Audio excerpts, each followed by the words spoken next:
Kitchen talk, conversations that cook. Kitchen talk, conversations that cook. What you want to talk about? Kitchen talk, conversations that cook. Kitchen talk, Lisa, Lowe, JT, and friends. Kitchen talk, conversations that cook. Kitchen talk, conversations that cook. What you want to talk about? Kitchen talk, conversations that cook.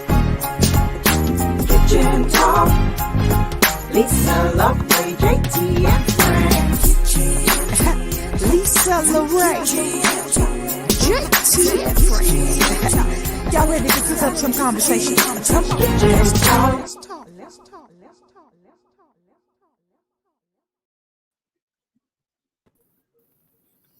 Hey, hey! Hey. Hey, We are Kitchen back. talk. Conversations that cook. I like that CTC. little ditty. There it is. There it is. Welcome, Conversations that cook. welcome. They cook, don't they? Yes, they do. So we are super, super excited to have a special guest with us today. This is Dr. Susan Baker, one of my good friends, my new good friend girl. Oh, hello, my goodness. Kitchen Talk. On Kitchen Talk, yes. And I've been Yes. trying to figure out how I made it this far without her friends. I'm trying to tell you. Oh my goodness. If We're a you good team. ever had a teammate, I don't care what team you was on, and you had that one teammate that you could depend on no matter what, that's my girl right there. Oh, I love her. We are a good team, that's for sure. We work so good, so well together. So thank you for joining us today. Thank you for having me. It's a pleasure. I'm excited. I'm excited too. So let's chop it up. How about that? All right, Friends, all how are right. you? Let's do I'm it. working. You already know my motto. I'm working on greater. So Working on greater. I love it. I love it. I share that with, I always share that. And I was talking to my students and I said, I'm working on greater, but it doesn't mean that I'm not tired or that I'm not, going through it. It just means that I'm still pushing to achieve the goal. So It's been a long week, but we still on the grind, right? We still here, still doing what we do. That's right. Still making it. And look, everybody's smiling. I love That's it. right. No, hey, nobody's gonna care. You might as well just stay in the positive. That's right. right. That's right. I have been looking at so many Zooms, and I'm looking and I'm on the Zoom, and sometimes you in a meeting with a whole bunch of folks, and all the faces, like they have frowns. And I'm like, oh my goodness. And I'm looking, how you rest your face, right? So you don't have like a real expression either way. And so even in those resting faces, even mine, sometimes I'm like, why is my mouth turned down? I'm not sad. But all of those faces, they look like I would rather be somewhere else. Yes. I say live in the moment, be happy. It could be so much worse. So we got to look at the positive in the situation. I'm loving my Zoom, my Zoom classes, my students are coming in and we have those real talks, those real conversations. And I think that's what needs to happen. We got to keep them energized, even if it's a corporate meeting. I did a workshop with a group of ladies and we had a good time because we kept it positive. Yeah. So I think even that's in the midst thing. of the darkness, we have to find the light. Right. And our students are looking to us to do that because of how different things are. Yeah. Correct. Yeah. Correct. That is true. That is true. And honestly, I mean, if you're a light in this world, there is somebody looking at you, whether it's a child, whether it's another adult, whether it's your coworker, your peer, somebody, because you have been, if you were a light pre-COVID, That's right. Somebody still needs to be the light in the That's midst right. of COVID. I'm trying Yeah. Hey, Lisa, you done gave us the word, and it's Thursday. I'm I trying have to to miss tell my you. Zoom Sunday morning service. So you giving it to me right now. No, you still need to go to virtual church. Don't act like that. You don't get a pass. Hey, you know they record it, so I can watch it anytime. That is so true. That is so true. So look, guys, here we are. So in March, we were okay. Everybody needs to, isolate and, stay at home or whatever for these 2 weeks, right? And so Right. we're thinking, okay, we good. 2 Right. weeks. 2 weeks turn into 2 more weeks. And now here we are, 6 months? 6 months. 6 months down the road, and we are still not back to, our, hate to say normal at this point, but we're not back to the regular way that we do things. We still can't hardly gather. We gotta wear face coverings. We can't touch each other and all of this. And so we are 6 months into a pandemic. Mm-hmm. And so I kind of wanted us to talk about, which is one of the reasons why I asked Dr. Baker to come on, because she is a healthcare professional, not an expert. Let me just say that. Thank you for the disclaimer. We are not passing out COVID information. So do not go and say, well, they said on Kitchen Talk. Right. Yeah. No. But just to open the conversation up to say, kind of where we are right now, right? So in some places, it's better than others. And then now Florida is kind of, in the last few months, a hot spot for COVID cases. And at one time, I thought I heard even more cases than there were in New York at one time. At one point, that's true. Yeah. Yes. So, and so now with our governor and some other governors, I think South Carolina's governor and a couple of other places, they're like, open everything up. Right. What y'all think? I think a couple things. I think because the fall is coming, we know that the virus is much more powerful in the fall. It reacts to humidity, and there's less of that. And that's why you're seeing some of these surges in states across the country right now. The news today showed 17 states are now having surges of the virus. And these are states in the Midwest that are getting cold. And so you're looking at states, Indiana, Wisconsin, all of those places where you're seeing this surge. And they're in small rural areas that cannot handle that volume of sick people in their hospitals. Right. So that's kind of where we are 6 months later as we go into the fall. And we saw that decline during the summer because the humidity and the heat slows the virus. But now that we're seeing fall, that's why you're seeing that surge in some of these Midwestern states that have cold temperatures and snow. And so because we didn't get rid of it all the way during the summer months, it's still around. And so now we're going to get more of it. Exactly. Because many states did not do the complete set of things that you needed to do to stabilize the virus. Social distancing, face coverings, hand washing, and limiting your exposure by smaller gatherings or no gatherings. So, wow. Yeah, It's that's crazy. why we're seeing it. It's crazy because the fall also brings the flu season. Exactly. So here we are. We're not Right. thinking about the big picture, but we're trying to push, and it doesn't make sense. We have to be very strategic. And I don't think many of our leaders are being strategic in this place, putting our citizens in harm's way. And that, to me, is something that the citizens have to take into consideration. Even though everything is open, we have to be very mindful of how we interact with each other and how we do business. Right, exactly. So, my question to you, Ms. Baker, is what do you think we should do for the next 6 months?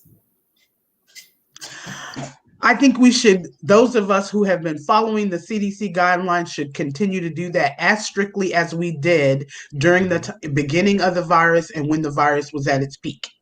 I think we need to continue to do that. I think we need to continue to protect our high-risk individuals, the elderly, those that have pre-existing conditions like heart disease and diabetes. We know that those persons are disproportionately African-American. And so we need to be sure that we are protecting that population. And so that means young people who live in your house, we are multi-generational households, many underrepresented groups. Folks who live in your house that are young, you must continue to tell them how serious it is for them to do those things. Social distancing, limiting your exposure, and wearing a face covering when you're out. Despite what the governors are saying or the state officials are saying in terms of lifting those restrictions. And so now are they, I know they're saying open everything up and they don't really have any true limits on how many people can be where and this and that and the other. I don't even think, are there any mandates for face masks right now? They're not in the state of Florida, they're not. But there are many places that you will look around, many businesses are continuing to do that. They're continuing to have the sign for the face coverings. They're continuing to stop people at the door who don't have face covering. And kudos to those businesses that are still doing that. Yeah. Shout out to Publix. Yes, definitely. For real. Yeah. I walked in and I saw two gentlemen who were walking in before me. They didn't have any mask on. And I was watching to see what was going to happen. The ladies up front who are wiping the carts, they have somebody designated just to wipe the carts down, gave both of them a mask to wear. Like, okay, you don't want to wear it outside, but when you come in here, you got to wear the mask. You got to put it on. Right. It's like when my daddy, dad would tell me, it's either you inside or you outside. You can't be both. That's right. That's right. You're going to rock AC bill up, not today. So, make a choice. You're not going to get the virus in here. Not today. Right. You're not going to spread it to the people that are already in here doing the right thing. Right. Correct. Or even for them too, it's their workers. They got to protect their workers. Because if the workers get sick, then that's, more work for somebody. Got to start pulling double shifts. You wear people out because the business has to, keep going and stay open. Or the business gets to shut down if everybody gets sick. That's right. That's exactly right. And so I think that's the biggest piece that we're missing. That we all are important to this cycle, this process, right? When they say frontline workers, it's just about everybody. I mean, everybody's important. If you don't have that one person wiping the cart down, then you can easily spread it. So everybody's essential. That's the word I was looking for. We all are essential. So we should be protecting ourselves in that manner. Absolutely. And so are we still at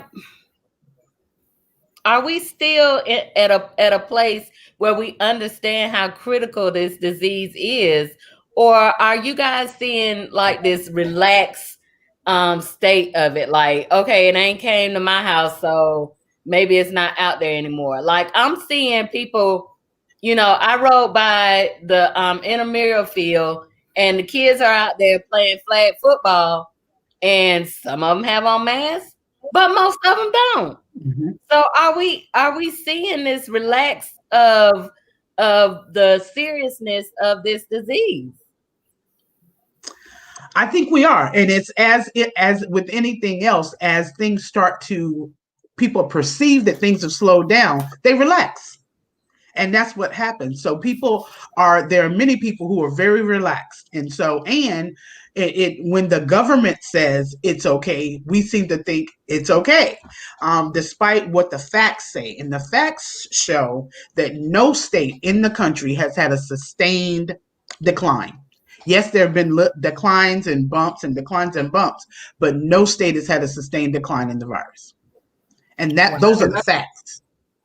Which is crazy when you talk about the facts. I was sharing with you guys earlier, that some of those numbers are skewed, that the numbers are not even really there. So do we really know how bad it is? Right. Because right now we're saying it's bad, but we don't really know the true numbers to really estimate the severity of where it is, right? Exactly. The Sun Sentinel just put something out about that with Florida. So imagine some of these other states that are in the same position. Oh, go ahead.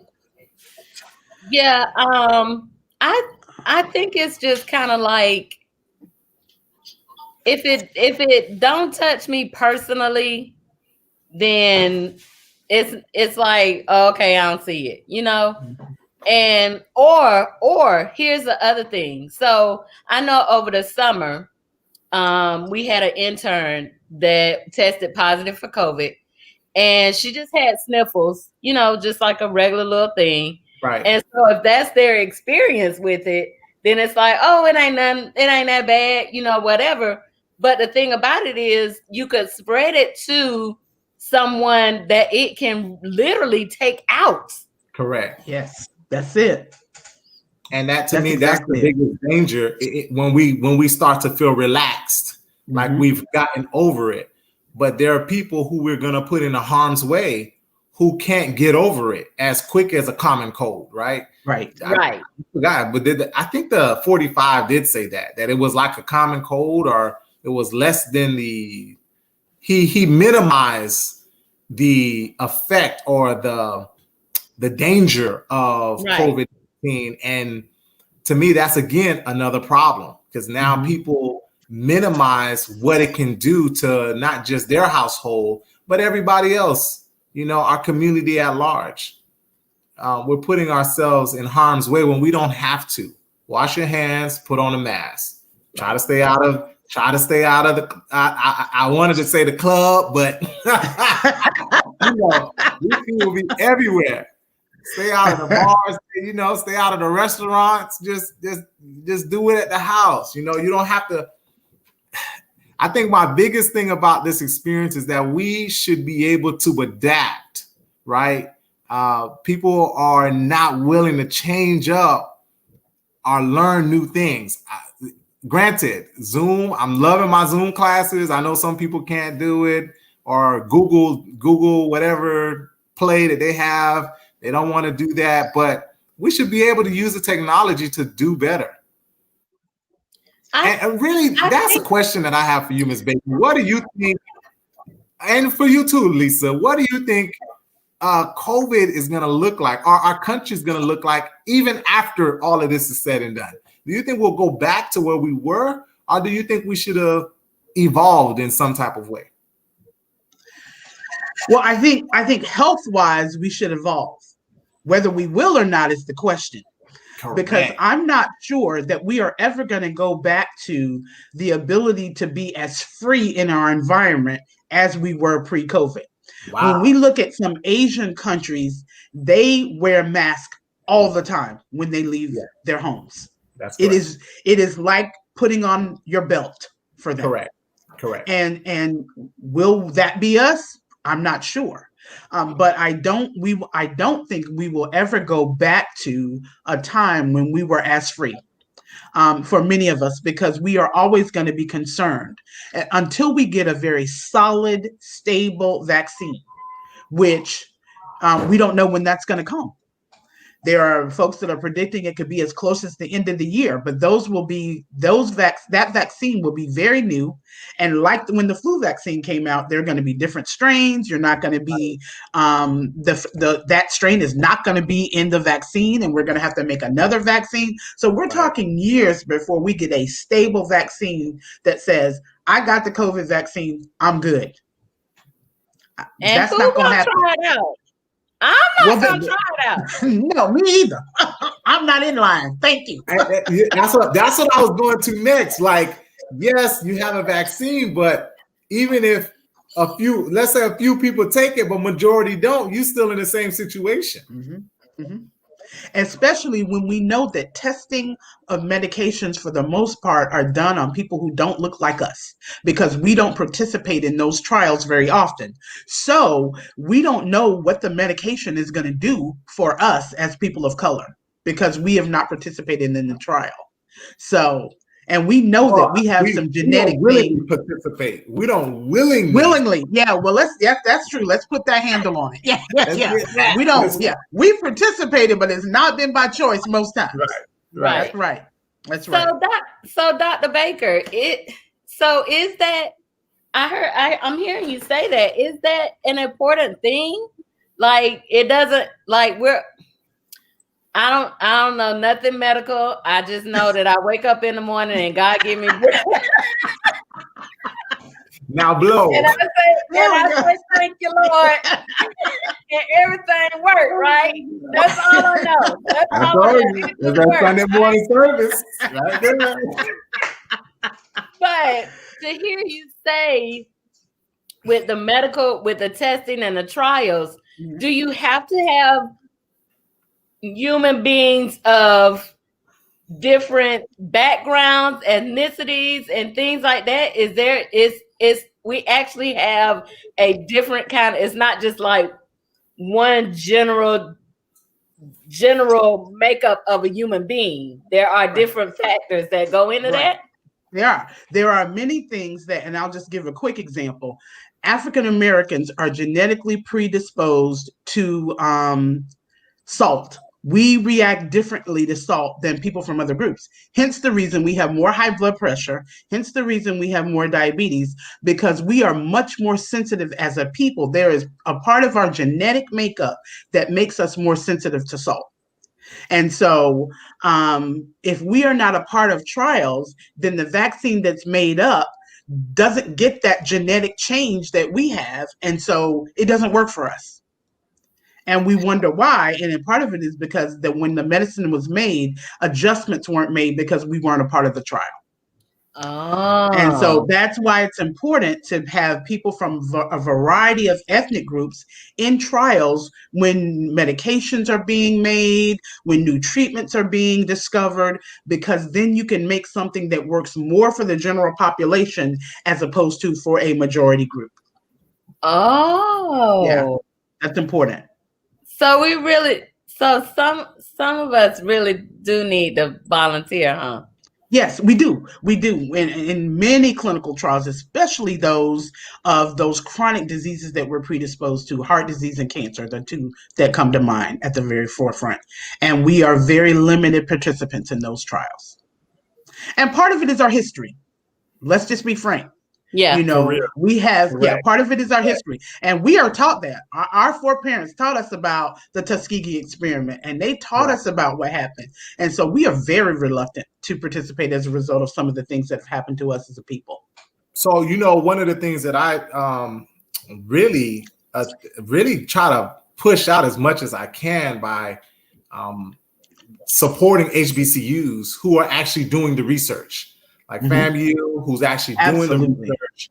And other schools that are actually trying to find, not just for COVID, but for other illnesses, they're looking for ways to target the African-American community, right? How can this experiment, how can this drug, how can this treatment help our particular demographics? So I think that's another reason why we should really be supporting our universities.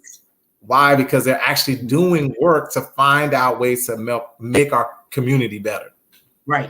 Absolutely. So do you think we would feel more comfortable if we're in the lab? I would have 100% agree. When you know that the lab was the person in the lab was, of the same color, there's not like an underlying thing behind the scenes, right? It's nothing against other people. It's just knowing that there's a trust piece, and knowing that that the person who's working on it looks like me, Mm-hmm. is thinking about me and my best interest. They're thinking about some of the experiences that I've had already, that my family has had already. How can we make this work for you? It's a little bit different, right? So I think, it's not to say that we can't work with each other, but I do think there's a space where we should be working more towards developing our own thing. That might be the Marcus Garvey in me right there. So, Sandra, thanks for joining us tonight. So, Sandra says, yes, supporting. What happened to it, Jamal? Thanks. Yes, supporting research institutions, especially because they are nonprofit. That's true. Yes, and they are not. That is a big point. I appreciate that. It's a nonprofit institute, so they're not looking, to see how much I can make from this particular treatment. They're seeing how much good I can make from providing this particular treatment for my community. So there's a big difference. I know there's a big COVID, but it's also a big push for making more money. Whichever company actually comes out with it,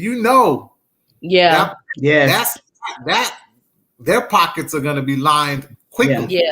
But then it becomes detrimental to the people who can't afford it.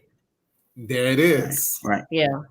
Which goes to so many other treatments that they have out there. From STD treatments to, if you don't have the money, you may not have access. So you're going to get just the basics. And that's, again, another problem, going back to our political conversation we had last week. Oh, my goodness. Yes. If you're an American at this point, that stuff should be free. It should be the same on all levels, right? So I should be able to go into the hospital and get the best care and get the best treatment, because they're looking out for my best interest, knowing that I'm going to go back into the community and provide for the community at large anyways. So it's things like that to me is a no-brainer, but who am I, Lisa? And there are so many countries who understand that, where the wealthy are required to pay for the insurance and the health care of those who are underrepresented, underinsured, or uninsured. They're required. If anything, that's a basic minimum. Absolutely. Yeah.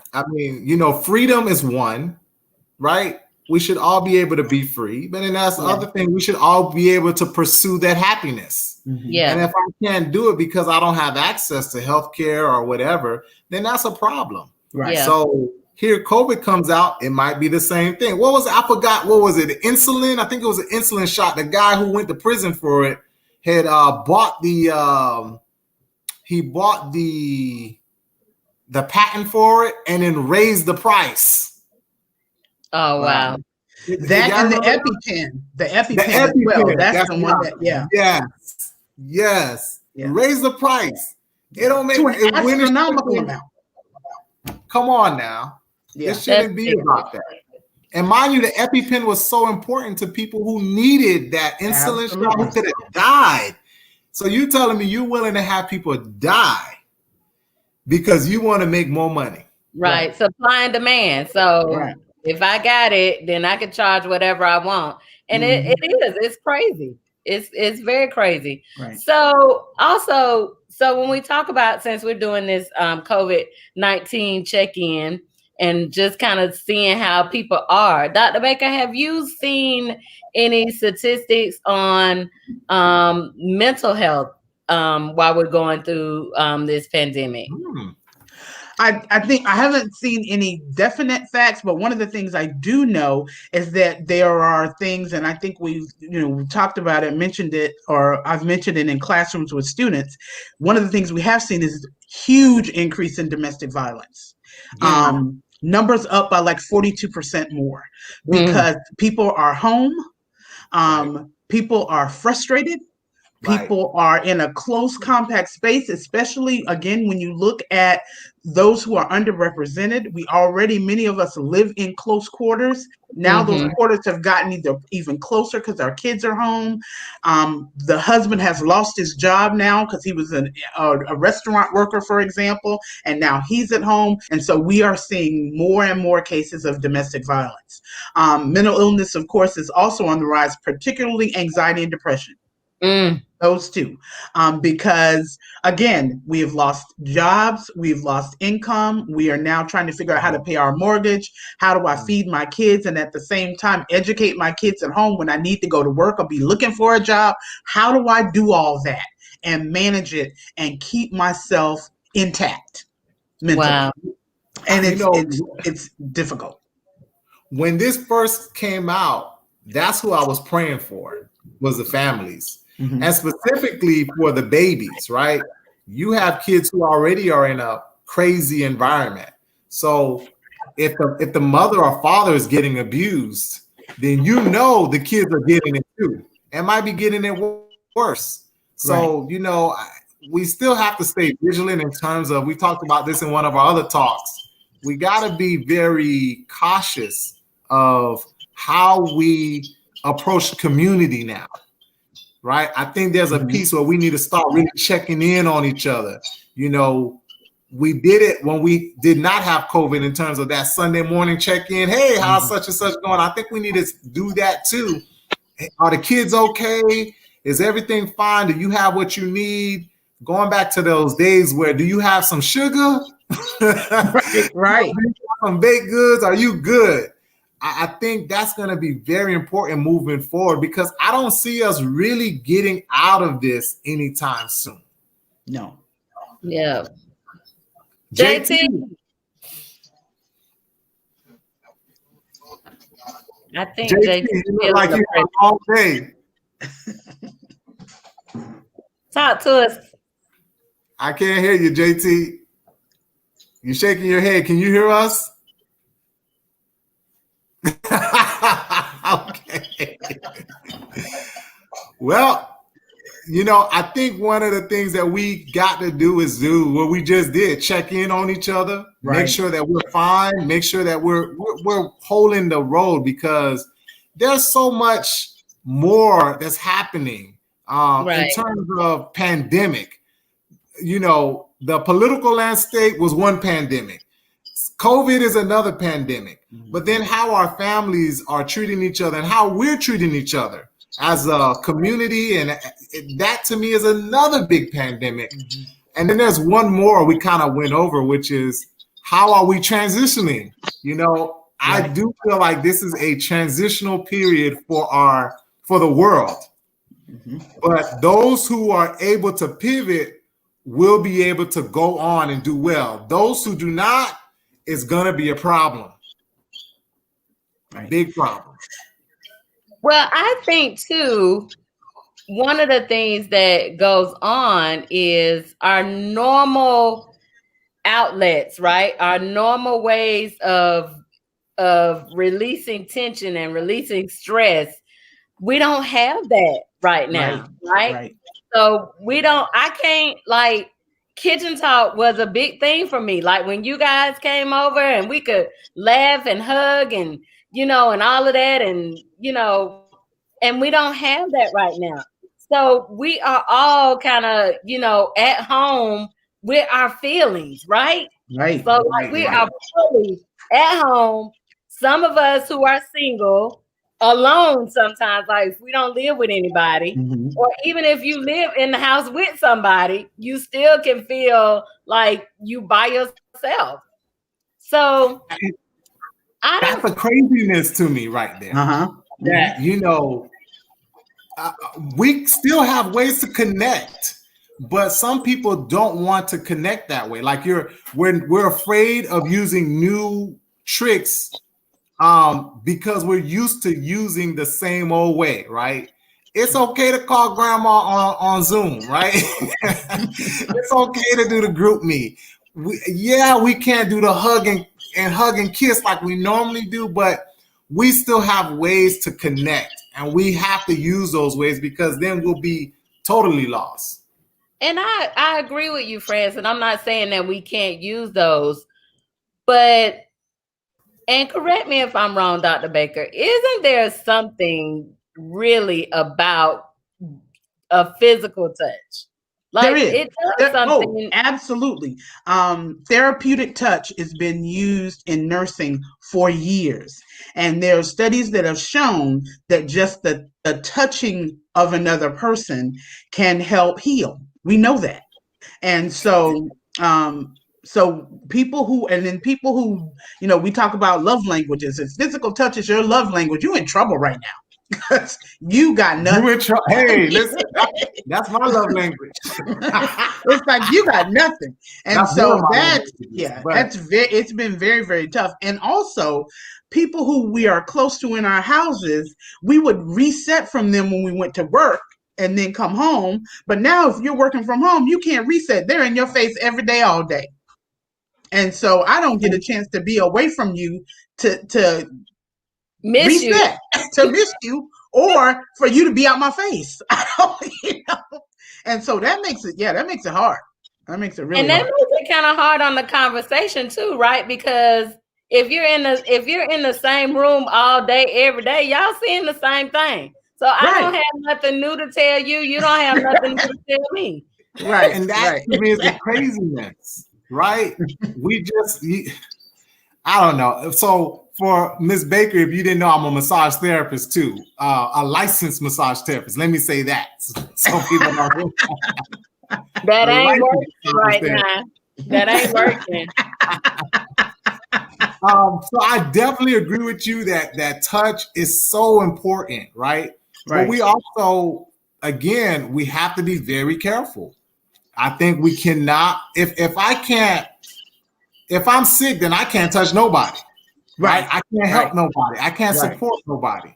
And so we have to look at safety as the number one priority. And I think that's where a lot of our leaders have kind of forgot that the number one priority is to protect the house, protect the kingdom, protect the land. Well, the house, the castle, the kingdom, and the country. That's the main thing that we need to do, right? Protect. And if we're not doing that, there's a problem.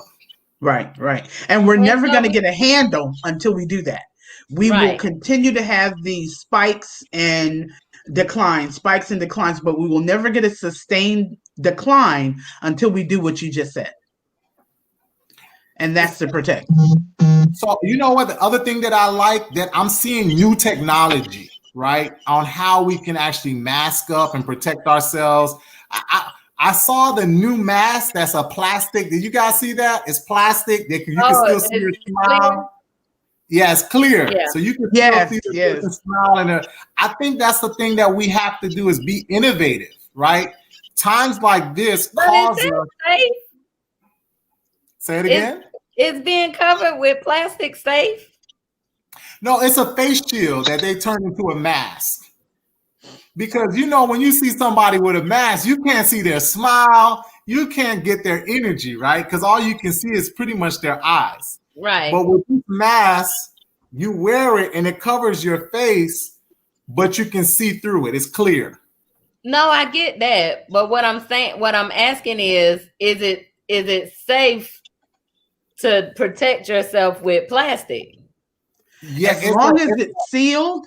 That's the key. The key is the closure, because as long as your nose is covered, your mouth is covered, and it's sealed around, it doesn't really matter what it's made of. You just don't want it to be permeable so something can get through. That's the bottom line, irregardless of the material. Yeah, you just want it not to. Yeah, and that's why you hear people have pros and cons about the mask that have that little filter on the side, because if I can breathe out, then something can come in. And so is that as safe? And there are many people who are saying not really. So, and that's what I was getting to in terms of new technology, right? I think this is the time where we can create and develop new things, new ways of essentially doing business, right? You see it now where people are actually testing to see if you have a temperature. So those things have to change. The COVID test itself, I was watching the news the other day where now they're trying to use the more rapid answer test, right? So you don't have to wait 2-3 weeks to get the answer. You can get it as soon as you take the test. And I think things like that help. Yes. So we have to build that technology. We have it. We have the ability to do it. We just have to believe in ourselves and get the job done. Right. Yeah. And now's a good time to do that with our students, to use that time to have them start to use their creative mind and come up with some innovations that could eventually even be patented and start to make some money and increase entrepreneurship and all of that. It's a perfect time for all of that. Yeah. Ms. Baker, liking you more and more. Loving it. Yes. Yeah. Because we actually did that with our undergraduate students. We had them do pitch talks about and develop innovative things that we can do in nursing during this COVID time. What can you come up with where we used to put our hands on a patient that now we can't do that as much? Come up with something that can do what we used to do without doing that. And our students then gave pitch talks. And so one of those is actually being picked up by the School of Entrepreneurship. It's like amazing. Cool. Oh, wow. Yeah. I love it. Yeah. It's in the face of adversity that we find solutions. Right. True. Right. So one of the things that I think that I'm learning in COVID-19 is innovation, right? So I've always been a creative person, but I love the fact that we're seeing more and more creativity. But the other thing that I'm learning is when to say that I am not okay, that it's okay for me to feel this, right? It's okay for me to express that. It's okay for me to say, you know what? Something ain't quite right. And I know Mr. Positivity will give me some words of encouragement. Were you talking about me?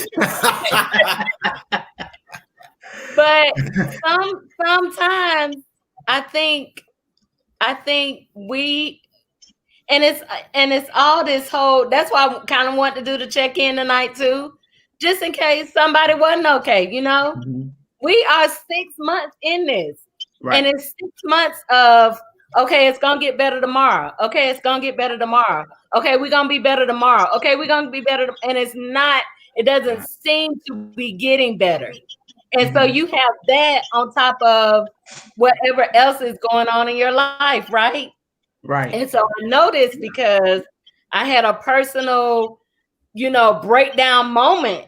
And it was unfortunately a little public, which is something that I never want to happen. But in that, I think I had a few people come to say to me that was so helpful. Because you always positive, you always, happy-go-lucky or whatever. To see that you having some struggle handling this, it made me feel like I'm not losing it. Right. And I think we also need to recognize that it's okay to reach out to somebody and to talk you through that, saying, I'm not okay and I need some help right now. I think we need to be okay with that. And we don't tend to be okay, again, as a people, with reaching out to someone who is a professional to help us talk through this period, this time. And we need to be all right with that. I'm so happy because we had somebody on the show when what's my psychologist's name? Lisa. She came in on the show and she shared that with Dr. Henderson. Yeah. Yes. We had a great talk about, being able to talk to a psychologist, talk to somebody to help them get you through the process. And now, guess what? Because of COVID, her business actually got better because now they can do virtual conferences, right? Right. The person doesn't even have to come in. She can talk to them on the phone. She can have a virtual conference and help them through the process. I think it's up to us to take advantage of the resources. Right. Again, You know, another thing that I was surprised by, and I don't know if you've been seeing this, Miss Baker, the online doctor visit. Yes. Love it, Telehealth. like Telehealth. Yes. Yeah. So, you know, that's a new technology that should have, you know, this situation prompted that, right? So you have a lot of people who don't want to go to the doctor, but now I can pull up my telehealth info and have that visit in the comfort of my home, right? You have the white coat syndrome where people, you know, have those issues. Going back to the Tuskegee situation, I don't want to go and check up, but now I could do it from home because they have the technology to actually help me through this process. Right. And they've even gone one step further now, whereby you can buy equipment, for example, the otoscope, where the doctor looks into your ear. The patient puts that in their ear, and the doctor actually sees inside that patient's ear while that patient is at home. That is the coolest thing ever. They have whatever. Yeah, it's equipment that you buy. You and the doctor have the same product, but you have the otoscope, for example, the instrument we put to check your ear for ear infection, etc.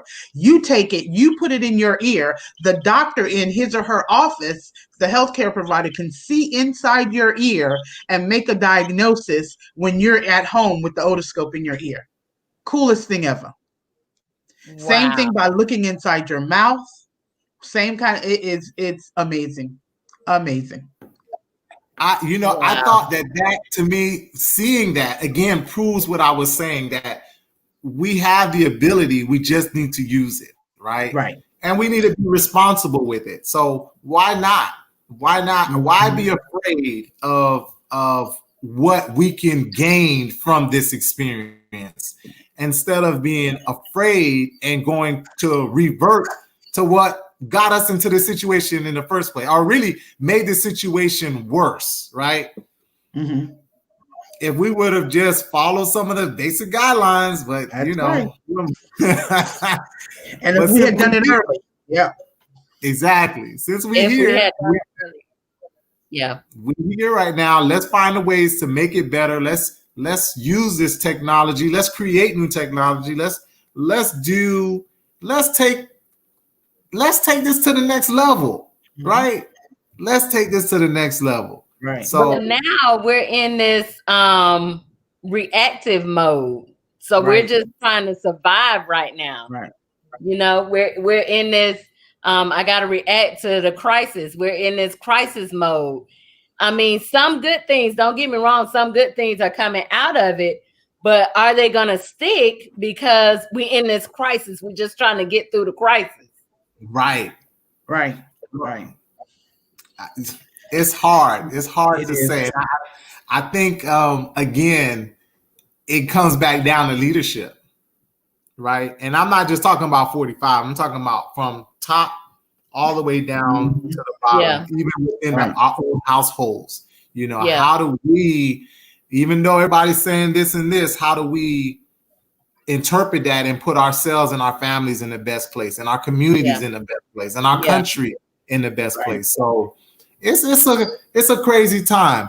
But I do hope that things get better. That's the hope, right? The audacity of hope is that I know I have to look on my shelf. You like it? Oh God. So Ms. Baker, in terms of not just technology, but going back to what can we do in terms of the medical piece when it comes to the medicine? How do you feel about certain home remedies, Herbal Life, or some of the things that people have been doing to take care of themselves at home? What are your viewpoints on that?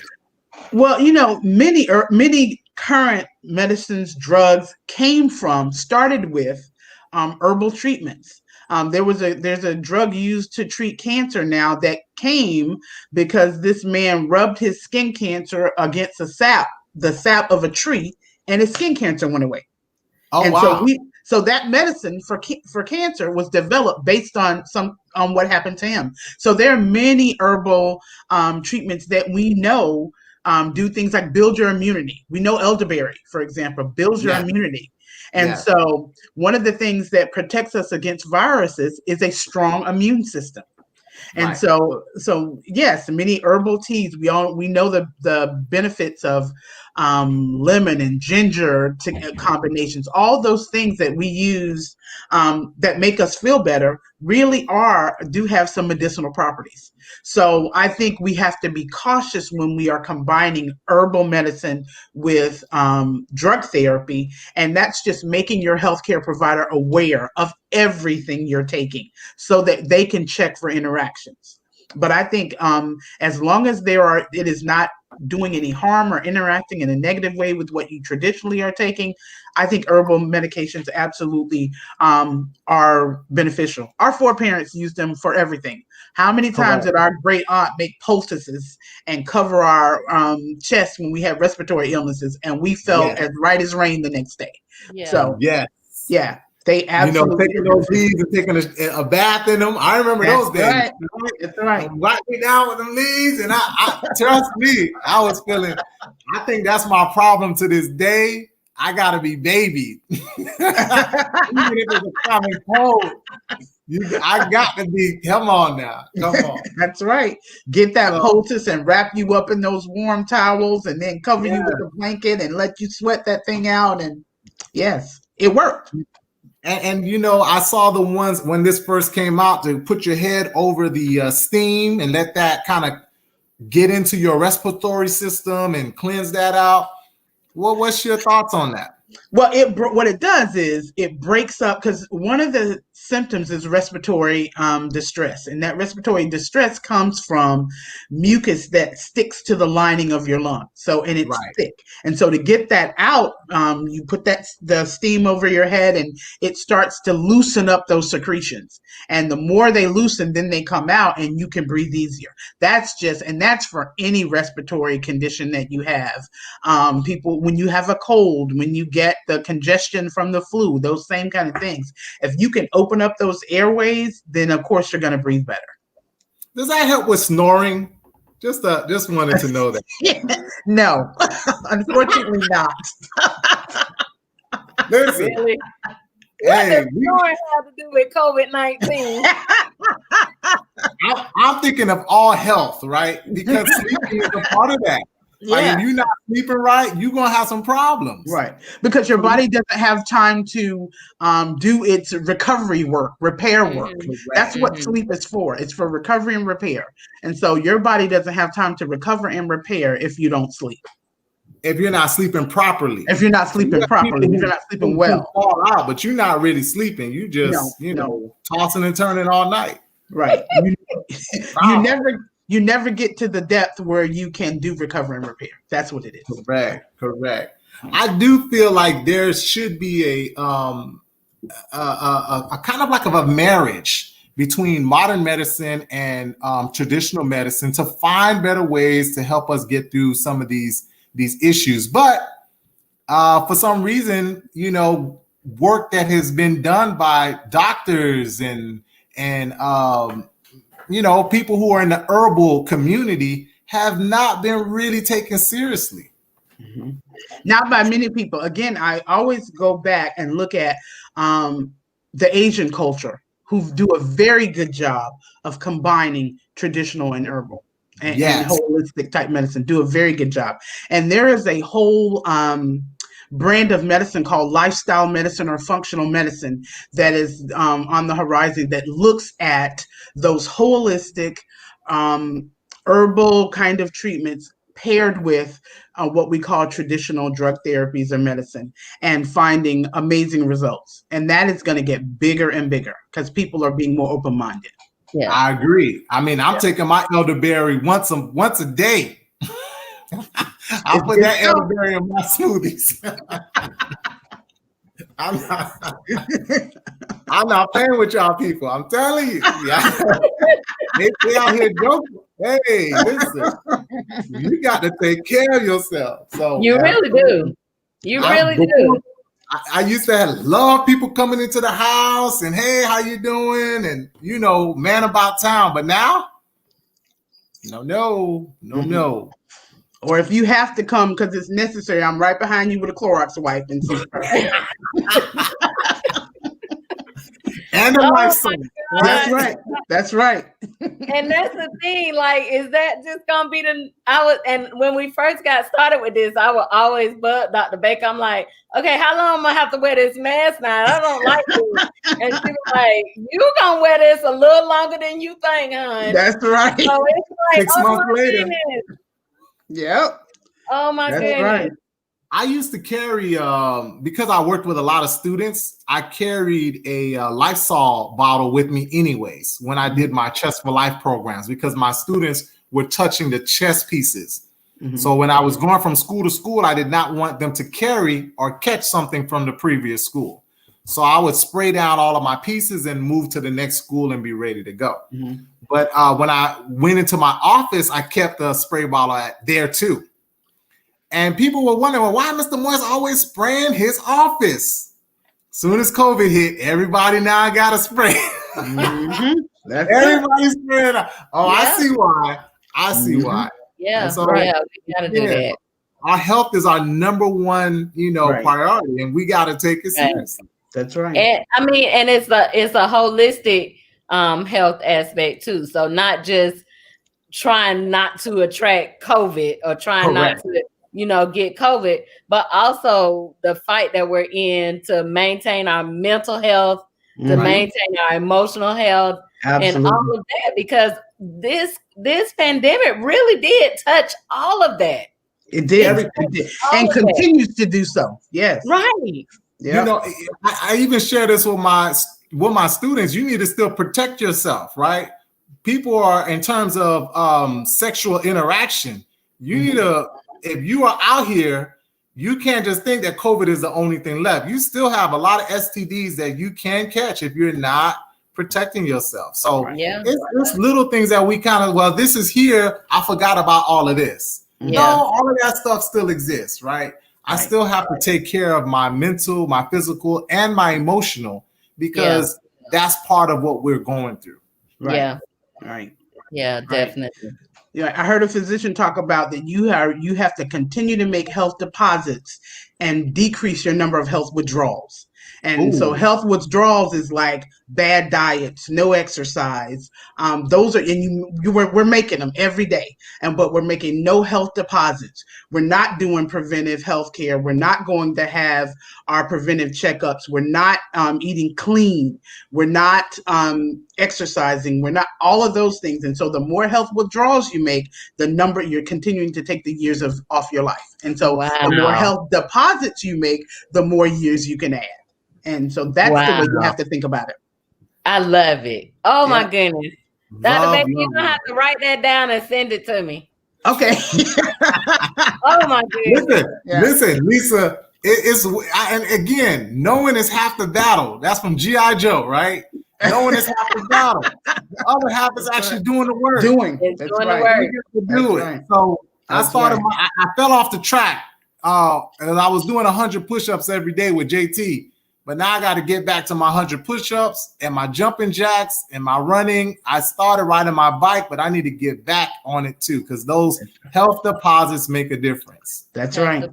Even if it's something small, like just walking around the block, right? I'm making plenty of withdrawals because I have French fries, right? But it's okay to, you know what, the word is valid.